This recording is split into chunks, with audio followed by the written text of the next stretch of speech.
गोर लगै छी अपने सबके मिथिला संस्कार पर स्वागत करै छी। एकटा चौड़चन के गीत दै छी से सुनू। चारि पहरे यहाँ उगबै यो चौठी चन, चौड़चन के दिन छै यो। चारि पहरे यहाँ उगबै यो चौठी चन, चौड़चन के दिन छै यो। चौड़चन के दिन छै, चौठी चन के दिन छै, चौड़चन के दिन छै, चौठी चन के दिन छै। चारि पहरे यहाँ उगबै यो चौठी चन, चौड़चन के दिन छै यो। चौठ के यहाँ के पूजा हम करब, विधि विधान सँ अहाँके पूजब। अहाँसँ आशीष मांगब यो चौठी चन, चौड़चन के दिन छै यो। अहाँसँ आशीष मांगब यो चौठी चन, चौड़चन के दिन छै यो। चौड़चन के दिन छै, चौठो के दिन छै, चौड़चन के दिन छै, चौठो के दिन छै। चारि पहरे यहाँ उगबै यो चौठी चन, चौड़चन के दिन छै यो।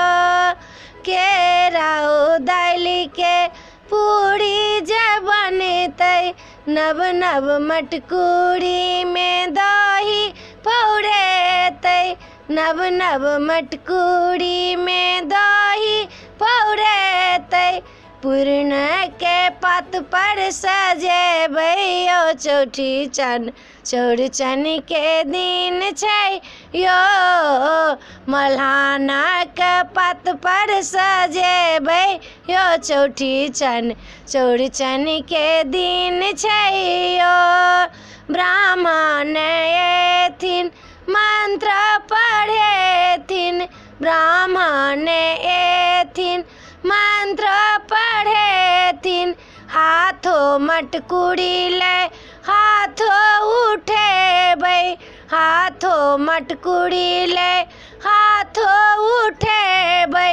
दही सा चाँद हम देखबै यो चौठी चन, चौड़चन के दिन छै यो। दही सा चाँद हम देखबै यो चौठी चन, चौड़चन के दिन छै यो। फल फूल डाली में सेहो रखेतै, ताहि लऽ कऽ हम सब चाँदो के देखबै। चाँदो देखैत छै सोहाओन यो चौठी चन, चौड़चन के दिन छै यो। चारि पहरे यहाँ उगबै यो चौठी चन, चौड़चन के दिन छै यो। चारि पहरे यहाँ उगबै यो चौठी चन, चौड़चन के दिन छै यो। वीडियो में अच्छा लगा अपने सबके ई चौठी चाना के चौड़चन के गीत नीक लागत तो चैनल के सब्सक्राइब करो नहीं बिसरबै, जरूर सब्सक्राइब करबै, लाइक करबै, कहबै जरूर। जय मिथिला, जय माता जी।